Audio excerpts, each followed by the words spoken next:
Salut les gens, on est de retour au Muséum d'Histoire Naturelle pour la deuxième partie. Donc on est au premier et au deuxième étage, donc tout ce qui est animaux exotiques. Donc là nous sommes dans le diorama sur l'Afrique. Sur la gauche, là-bas nous avons une série de vitrines qui parlent des différentes espèces d'oiseaux exotiques. Donc elles sont classées par famille, avec de magnifiques oiseaux, je vous les montrerai après. De l'autre côté à droite, nous avons un couloir qui parle cette fois de tous les animaux exotiques. Là, nous avons des dioramas sur l'Amérique du Sud, donc tous les animaux qui sont de la jungle. Là, c'est l'Asie. Et nous arrivons dans l'autre diorama sur l'Asie, qui est cette fois consacré à l'Asie froide. Et nous avons également deux dioramas sur l'Antarctique et sur l'Arctique. Je vais vous montrer 2-3 choses. Après, je vous parlerai de l'étage. Je vous rajoute un petit mot pour l'intro. Normalement, après le musée d'art et d'histoire, je vais arrêter un peu les musées, car c'est pas vraiment mon environnement où je suis le plus à l'aise. Comme vous pouvez le voir, je pense, si vous avez vu toutes mes vidéos, dans la première vidéo, je suis à la réserve naturelle, je suis plutôt à l'aise, je fais à peu près ce que je veux. Dans les musées, je suis pas super à l'aise. Bon, s'ils sont ouverts ou s'ils sont fermés, ça revient au même, car il y a toujours du monde qui tourne un peu partout, et voilà, ça a tendance à me stresser, et j'arrive moins bien à vous communiquer les informations que je voudrais vous communiquer. Donc je vais essayer de vous faire plus de lieux historiques et plus de lieux culturels dans les prochaines vidéos. Comme je vous disais, il y a donc deux grands couloirs de chaque côté du diorama central. De ce côté, nous sommes sur des vitrines des oiseaux. Donc les oiseaux sont classés d'après leur famille et d'après leur genre. Donc là par exemple, nous avons tout ce qui est la famille des autruches, les oiseaux terrestres qui ne peuvent pas voler. Il n'y a pas d'autruche dans la vitrine d'ailleurs. Donc tout ce qui est émeu, les casuars. Donc oui, le truc super chiant dans Far Cry qui nous sautait dessus sans raison. Nous avons aussi ici une vitrine qui nous montre des œufs de différentes espèces animales, des différents oiseaux. J'espère qu'on n'entend pas trop la balayeuse, parce que évidemment comme on est lundi, c'est le grand nettoyage et tout. Là nous avons des généralités sur les oiseaux, donc tout ce qui est plumage, un plan de coupe d'un poulet, comment leurs os sont formés à l'intérieur. Je vous laisserai voir. Il y a aussi également une représentation d'un Archaeopteryx, donc c'était un petit dinosaure volant. Parce que si étonnant que ça puisse paraître, les dinosaures sont plus près des oiseaux que des reptiles. J'espère que je ne dis pas de bêtises, comme mes deux seuls abonnés sur YouTube actuellement sont des grands fans de paléontologie. Donc je vais me faire engueuler si je raconte des bêtises. De nouveau, vitrine sur les canards, bon bref, je ne vais pas toutes vous les montrer, il y en a énormément. De nouveau tout ce qui est rapace, et là nous avons un dodo. Lui, ce n'est pas un vrai dodo, c'est une reconstitution d'après les témoignages qu'on avait eus. Parce que les dodos sont une espèce qui a été exterminée relativement rapidement par les colons. Donc ils ont trouvé ces oiseaux terrestres tout à fait gros et énormes qui faisaient de très gros œufs et qui étaient faciles à chasser. Donc ils en ont bien profité pour les massacrer. Un petit peu comme ce que je vous disais à propos des castors et tout ça. Bon, ceux-là malheureusement ils sont éteints, donc il n'y a plus de dodo. Donc pourtant c'est un oiseau qui a une tête fort sympathique je trouve. Voilà quoi, donc malheureusement si on continue à notre vitesse là, à cette vitesse là il y a beaucoup d'oiseaux et d'animaux en général qui vont disparaître. Moi je vous mettrai des photos des vitrines pendant que je parle, parce que bon voilà, je vous en foutez de ma tête. Donc il y a des vitrines qui parlent sur les perroquets, les rapaces nocturnes, les rapaces diurnes. Donc aussi tout ce qui est oiseaux exotiques très colorés. Il y a aussi une vitrine qui comporte beaucoup d'oiseaux du paradis qui sont vraiment très très intéressantes. Donc moi je vais vous mettre des photos de tout ça, parce que je vais pas vous parler de toutes les vitrines non plus. Nous sommes devant la vitrine des psittaciformes, comprenez tout ce qui est oiseaux du type perroquet, perruche, donc tous les oiseaux avec un bec recourbé. Et nous avons à l'image là un kakapo. Donc c'est un perroquet qui vit en Nouvelle-Zélande. Et en fait c'est un de mes oiseaux préférés. Pas parce qu'il est magnifiquement beau, parce que pour un perroquet il est plutôt terne.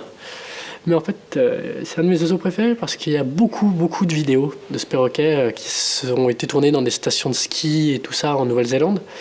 Et en fait, la passion de cet oiseau, c'est détruire des voitures. Donc arracher les joints, arracher les essuie-glaces, détruire les rétroviseurs. Cet oiseau, c'est une véritable plaie là-bas. Comme tous les autres perroquets, il est en voie d'extinction, mais c'est pas à cause de ça. Mais voilà, moi c'est un oiseau qui m'amuse fortement. Et voilà. Dans cette vitrine, il y a également un cacatoès noir. Je vous mettrai des photos. Il y a quasiment toutes les espèces de perroquets. Il y en a beaucoup, toutes les plus connues en tout cas. Donc grès du Gabon, cacatoès normal, ara. Je vous mettrai des photos de tout cela, comme ça vous pourrez les voir. Je vous profite également pour vous montrer cet oiseau. C'est un lori, une espèce de perroquet, voilà. Et en fait, moi, je fais beaucoup de stops. Et la personne qui m'a déposé en stop au musée aujourd'hui, d'ailleurs, j'ai eu de la chance, comme elle venait directement dans le quartier, avait donc un lori, et donc dans une petite cage à côté d'elle. Et il était trop mignon. Bon, c'est la petite anecdote à la con, je vous raconte ma vie. Hein. Je suis au niveau du diorama de l'Afrique. Et en fait, je voulais vous montrer une chose que je trouve un peu dramatique. Comme les animaux, malgré le fait qu'ils ont un air un petit peu synthétique, ce sont des vrais. Et donc, là, nous avons donc un rhinocéros naturalisé. Là-bas, il y a un éléphant et un autre rhinocéros naturalisé dans une vitrine là-bas. Et une chose que je trouve tout à fait dramatique, c'est en fait cette petite affichette qui est là. Et en fait, qui dit que globalement, la corne du rhinocéros n'est pas une vraie. Car évidemment, comme partout, il y a des gens mal intentionnés et qui ont donc... il y a plusieurs cornes qui ont été volées dans des musées européens. Donc par mesure de précaution, pour pas dégrader les spécimens, pour pas qu'il y ait un vol, les cornes, les défenses ont été remplacées par des moulages. Donc c'est tout à fait dramatique que même dans les musées, ils ont ce genre de problème. En même temps, c'est pour ça que les rhinocéros et les éléphants sont menacés. Comme leur défense et leurs cornes sont très prisées. Une corne d'éléphant, comme nous voyons là, c'est un moulage, celle-là. Mais si c'était une vraie, ça vaut plus de 50 000 €. Donc c'est pour ça qu'il y a du braconnage, qu'il y a tout ça. À cause des Chinois et de leur médecine traditionnelle bidon. Je me permets de juger parce que cette médecine n'a jamais été prouvée qu'elle fonctionnait vraiment, quoi. Donc voilà, moi je trouve ça tout à fait dramatique que ces animaux soient en voie d'extinction à cause de la stupidité humaine. De toute façon, c'est toujours la faute de la stupidité humaine globalement quand une espèce animale est menacée. Voilà quoi. Oui, au musée d'ethnographie, je vous avais montré entre autres un traîneau qui était en ivoire. Comme je vous disais, je ne savais pas de quel ivoire elle était faite. Parce que comme je vous ai montré en photo vite fait, il y a les morses avec leurs défenses qui sont également en ivoire. Et nous avons également les narvals. Il y a juste les défenses. Donc, comme je vous disais, les défenses de narval, c'est donc une dent qui provient de la mâchoire supérieure. Ici, il n'y a pas de crâne de narval. Donc, ce qui est un peu dommage parce que ça aurait été une bonne représentation. Nous avons juste ces 3 défenses de narval qui sont tout à fait magnifiques. Et là-bas, nous avons une mâchoire de cachalot. J'en profite également pour vous montrer ceux qui sont là-haut. Ce sont un rorqual et je ne sais plus c'est quoi l'autre. Toutes mes excuses, je vous dirai ça en annotation dans la vidéo. Donc voilà, ce sont 2 squelettes de baleines globalement. Je sais que c'est pas le terme scientifique, mais voilà. Et c'est tout à fait intéressant, malgré que ce sont de petites espèces, on voit quand même la taille de ces animaux qui sont tout à fait énormes. En plus, moi j'adore les représentations de squelettes d'animaux. Je trouve ça limite plus intéressant que les animaux naturalisés. Étant donné qu'on voit vraiment toute leur anatomie, tous les détails. Par exemple, on voit que dans la nageoire d'une baleine, qui est pourtant une sorte de pagaie, quoi, c'est plat, je ne sais pas si on va le voir sur l'image, on a une sorte de doigt en fait. Si on ne le voit pas, je vais vous mettre des photos. Donc voilà. Et la mâchoire de cachalot, où nous avions également plusieurs objets qui étaient sculptés dans des dents de cachalot lors de la visite du musée d'ethnographie. Donc nous avons une mâchoire de cachalot là, qui est tout à fait impressionnante. D'après ce qu'ils disent, Cette mâchoire proviendrait d'un animal qui faisait dans les 16 mètres. 16 mètres, ça doit faire, si vous venez au musée, ça doit faire de ce mur-là jusqu'à à peu près le milieu du diorama africain, donc par là-bas. Donc c'est vraiment énorme un cachalot. J'espère vraiment dans plusieurs années, quand j'aurai commencé à voyager, pouvoir vous en montrer en vrai. Car c'est vraiment un animal qui me plairait de pouvoir voir en vrai, en voir sauter.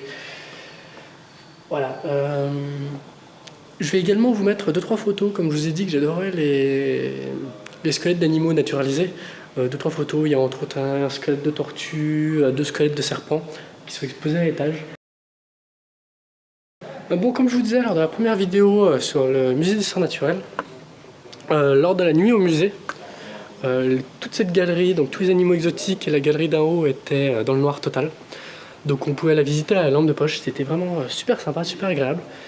Donc bon, moi je donne une recommandation à tous les parents qui ont des enfants, venez tôt. Et ensuite partez au milieu de soirée pour pouvoir laisser la place aux gens, histoire que ça soit un peu plus calme. Moi je suis venu aux alentours de 23 h jusqu'à minuit. Donc c'était vraiment super, il y avait quasiment que des jeunes de notre âge, bon, il y avait un peu d'agitation, mais bon c'est sympa quoi, c'est à au musée. Et donc voilà, toutes les galeries étaient explorables à lampe de poche, c'était vraiment super. Là nous sommes donc au niveau de l'autre côté c'était les oiseaux, et là nous sommes du côté tout ce qui est mammifères classé par famille. Je vais vous montrer cette galerie là qui est derrière moi, qui est un peu spéciale, bon je vous mettrai des photos par-dessus mon commentaire. Donc bon, c'est tout ce qui est marsupiaux. Donc les marsupiaux étant des animaux qui portent leurs petits dans une poche. Et donc les kangourous, tout cela. Donc nous avons un petit peu les variétés spéciales là, spéciaux. Spéciales. Oui, spéciaux. Donc donc nous avons les kangourous, les rats marsupiaux. Et nous avons également des espèces plus spéciales qu'on a en Australie. Donc entre autres le wombat. Le koala, bon le koala je vais y revenir après parce que j'ai de nouvelles anecdotes à vous dire. Et nous avons ces 2 bestioles qui sont des aberrations, je dirais. Bon, moi je dis c'est plutôt positif parce que ces bestioles je les trouve géniales. C'est donc l'ornithorynque et l'échidné. Donc bon, s'il y a un grand créateur, étant donné que je suis pas du tout croyant, s'il y en a un, il devait être complètement beurré le jour où il les a fait. Comme ce sont 2 mammifères. Donc bon, l'ornithorynque a un bec de canard, une queue de castor, c'est un animal un peu bizarre, et en plus c'est venimeux. Mais le petit bonus, le bonus ultime, c'est qu'un ornithorynque ça pond des œufs. C'est l'échidné et l'ornithorynque, à ma connaissance, sont les 2 seuls mammifères qui pondent des œufs et qui allaitent leurs petits. Bon, un mammifère étant un animal qui allaite son petit et qui théoriquement les met à bas. Comme nous les humains, les chèvres, les vaches, les chevaux, tout ça sont tous des mammifères. Et donc ces 2 espèces font des petits avec des œufs et les allaitent quand même. Bon, après nous avons tout ce qui est espèces un peu particulières. Donc nous avons le loup marsupial.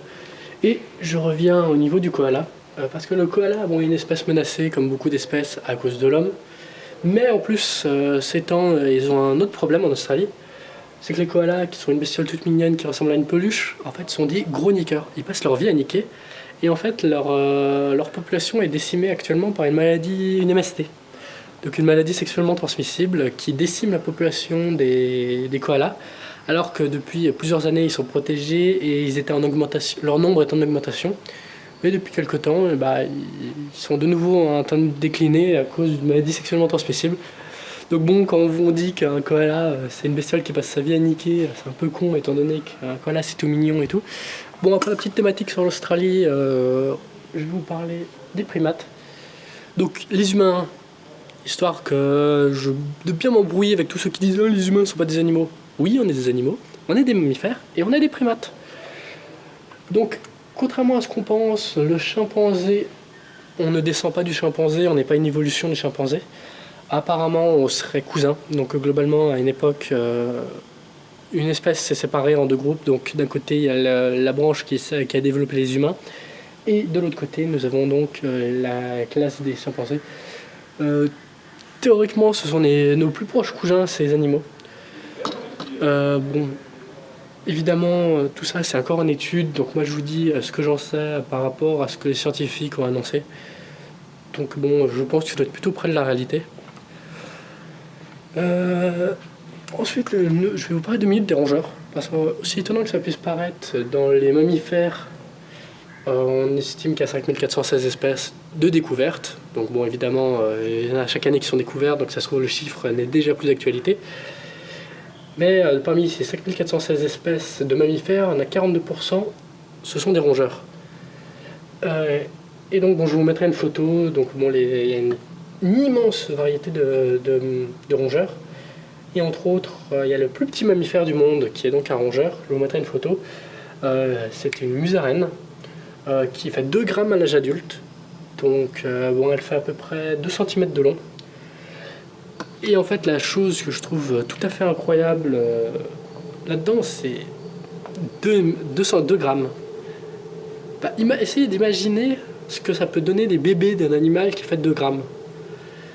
Donc étant donné que les mammifères mettent au monde des bébés déjà formés et qui les allaitent, ça doit vraiment être quelque chose de tout petit, ça doit faire dans genre 1 ou 2 mm. Je pense que lors du montage, je vais vous mettre une photo si j'arrive à en trouver une. Nous sommes devant une vitrine comportant plusieurs animaux carnivores. Donc bon, entre autres, putois, moufettes, les gloutons, les visons, les belettes, tout cela. Et nous avons la loutre géante du Brésil, qui est un animal, je pense que je vous ferai une vidéo le jour où je serai au Brésil, car bon, c'est un animal qui est extrêmement menacé pour sa fourrure, comme d'habitude, hein, on est complètement con. Donc, et en fait la loutre géante, comme toutes les loutres, est un animal qui m'amuse beaucoup, parce que c'est vraiment super mignon, c'est très intelligent, c'est sociable. Ça sait utiliser des outils, donc utiliser une pierre et une autre pierre pour casser un coquillage, ouvrir un crabe. Ce sont vraiment des animaux très intelligents. Donc j'espère vraiment pouvoir vous en montrer une quand je voyagerai. Donc une vraie, une qui barbote dans l'eau. En espérant ne pas faire le même fiasco qu'avec le castor lors de la première vidéo. Nous sommes au niveau de 2 vitrines qui parlent des rongeurs. Donc nous avons entre autres ici des écureuils. Et là nous avons, après vous avoir montré le plus petit mammifère du monde, nous avons le plus gros rongeur du monde. C'est les capybaris. Donc les capybaris sont des très gros rongeurs, comme vous pouvez le voir. Ça doit faire la taille d'un chien de taille moyenne, un peu plus petit quand même. C'est une espèce qui est un peu présente en Europe, mais pas du tout à l'origine. En fait, c'est une espèce qui est invasive, qui s'est échappée de fermes d'élevage. On les élevait pour leur fourrure et pour leur viande. Et il y en avait certains éleveurs qui avaient commencé à faire ça en Europe. Bon, suite à des accidents ou à des relâchés dans la nature, on en trouve régulièrement dans certains marécages. Ils font de gros dégâts, comme ce sont des mammifères qui ne sont pas de la région normalement. Donc bon, c'est une espèce invasive, un petit peu comme les tortues de Floride lors de la première vidéo que je vous disais. Là, nous avons des écureuils volants. Et nous avons un écureuil volant géant, pardon. Bon, j'ai fini pour le premier étage. Je n'ai pas grand chose d'autre à vous montrer, à vous expliquer en détail. Donc bon, je vais vous mettre quelques photos. Je vais passer au 2e étage. Bon, comme je vous ai dit, normalement, j'aurais pas grand chose à vous montrer, comme une partie est en travaux, échange les vitrines. Après, c'est plutôt limité, je trouve. Alors, je vais peut-être passer directement au 3e étage pour vous montrer la dernière galerie. Comme ça, je vous ferai juste 2 parties et pas 3 sur le musée d'histoire naturelle. Donc voilà, on va passer au 2e étage. Bon, les gens, je venais de vous dire que j'allais peut-être vous faire que 2 parties sur la vidéo du musée des histoires naturelles. Je pense que ça va pas être le cas. Je pense qu'il va vraiment y avoir 3 parties. Car en posant tout bêtement une question à propos de la tortue à 2 têtes, donc Janus, qui est un petit peu la mascotte du musée, qui est la mascotte du musée d'ailleurs.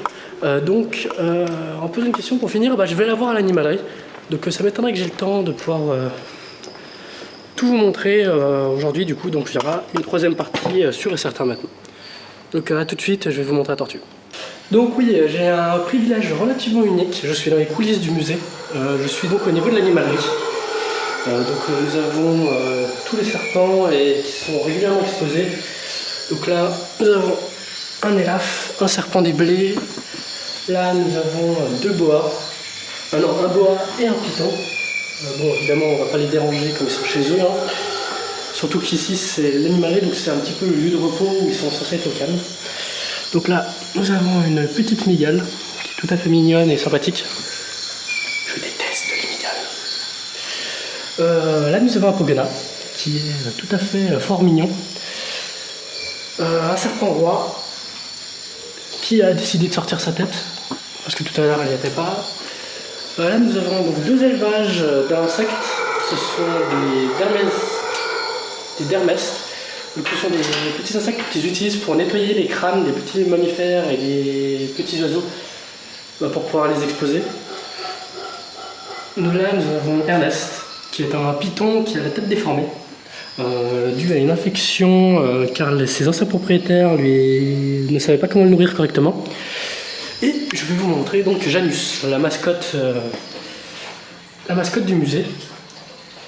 Ah cool, j'ai même pas besoin de la déranger, elle est en train de sortir de sa cachette.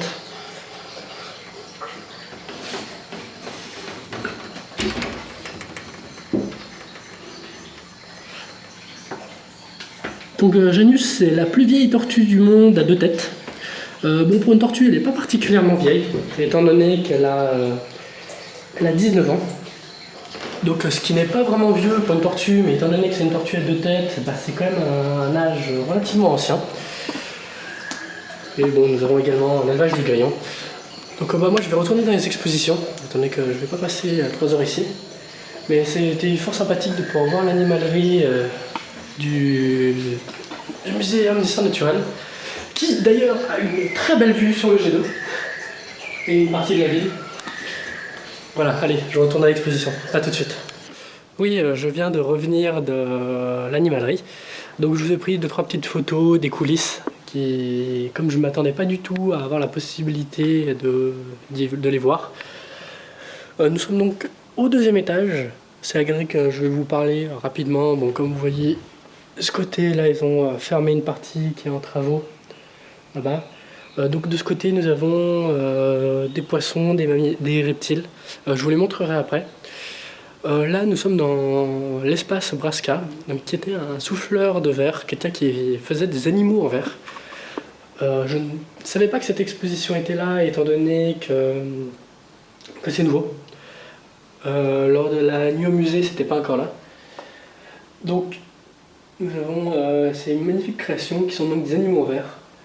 Qui sont tout à fait magnifiques, qui représentent que des animaux du monde marin, si je dis pas de bêtises, avec une reconstitution de son atelier. C'est vraiment super intéressant parce que je ne connaissais pas du tout l'existence de cette exposition et de son travail. Ici, avant, c'était une petite salle de projection où d'ailleurs ils projetaient jamais des trucs très intéressants, ça tournait en boucle malheureusement. Donc une fois que tu étais venu une fois, bah, tu connaissais, donc ça devenait ennuyeux. Voilà. Et donc ils ont fait cette espèce d'exposition qui est tout à fait incroyable. Je vais vous prendre des photos de ces créations car elles sont magnifiques. Donc ça doit être celle que vous voyez au montage au-dessus de ma voix. Bon, comme je vous disais, il y a une thématique qui parle des poissons, de leur évolution, entre autres. Donc bon, je ne vais pas vous en parler en détail. En plus, à ma connaissance, ce ne sont pas des animaux naturalisés. Comme les poissons sont des animaux très durs à naturaliser. Il y a également une thématique qui parle des menaces qui pèsent sur la faune aquatique du fait de la surpêche et de ce genre de choses. Comme d'habitude, nous massacrons tout notre environnement. Je vous montrerai une photo d'une carte qui est dans la vitrine, qui représente les zones de pêche dans le monde et leur surpopulation. Leur surpêche, pardon. Nous sommes devant une vitrine du monde des poissons. Et donc c'est le cabinet de curiosité avec 2-3 curiosités qui étaient dans des cabinets à Genève, donc des gens qui ont fait des dons par la suite. Donc entre autres, bon, nous avons des poissons naturalisés. Donc globalement, les poissons naturalisés donnent beaucoup moins bien que les mammifères et ce genre de choses naturalisées, du fait que ce sont des poissons et qui se conservent beaucoup moins bien. Donc globalement, ça ressemble à ça, un poisson naturalisé. Et là, par exemple, nous avons une création. Donc en fait, c'est une raie qui a été transformée pour ressembler à ça. C'était des curiosités que les pêcheurs faisaient pour être vendus et toucher un peu plus d'argent avec des poissons qui ne valaient pas grand-chose. Donc là, nous avons un rostre d'un requin-scie et une préparation anatomique d'un poisson. Donc avec tous les différents os, différents cartilages qui ont été préparés, séparés. Oui, bon, c'est la fin de cette vidéo. Donc bon, je suis revenu au cabinet du gars qui faisait des animaux en verre. Donc, parce que c'est vraiment incroyable ces créations. Alors, on a vraiment de la peine à croire que c'est du verre. Ça doit être d'une fragilité déconcertante. Bon, moi je vais vous dire au revoir. J'espère que cette vidéo vous a plu. Il restera encore une troisième partie qui parlera donc du dernier étage du Muséum d'Histoire Naturelle. Dans la semaine, je vais aller au musée d'art et d'histoire, donc pour vous le faire découvrir. Après, promis, j'arrête un peu avec les musées et je repars sur des lieux naturels et historiques. Je pense que ça sera surtout des lieux naturels, étant donné que les lieux historiques intéressants, donc qui sont exploités par le tourisme, ne me répondent pas ou alors me snobent. Donc pour le moment, c'est compliqué de vous faire des lieux historiques. Je vais regarder pour peut-être vous en faire sur des lieux abandonnés, donc des ruines historiques, quelque chose d'intéressant. Mais pour le moment, ça va être compliqué pour les lieux historiques. Donc concernant les lieux naturels, je vais regarder ce que je peux vous faire, mais normalement je vais pouvoir certainement vous faire une autre réserve naturelle ou quelque chose dans ce genre-là. Bah moi j'espère qu'elle vous a plu. Merci de l'avoir regardé. Donc laissez un like si ça vous a plu et un commentaire. Donc pour donner votre avis, des choses à améliorer, des choses à changer. Partagez-la à tous vos amis. Donc faites-moi connaître, c'est la meilleure façon de soutenir le projet, je vous rappelle. Donc c'est comme ça que le projet va grandir et que j'aurai un peu de notoriété, que je vais pouvoir vous montrer des lieux vraiment intéressants. Étant donné que je suis un illustre inconnu, personne ne me connaît, je n'ai aucun poids, donc on me dit souvent non pour des endroits. Beaucoup d'endroits que j'ai démarchés me snobent tout simplement parce que je suis un inconnu, je ne suis pas un professionnel, voilà. Ce qui est vrai, donc soutenez le projet, partagez à fond, abonnez-vous, likez la page Facebook, partagez les vidéos, le contenu que je mets sur ma page Facebook. Donc merci, à plus les gens.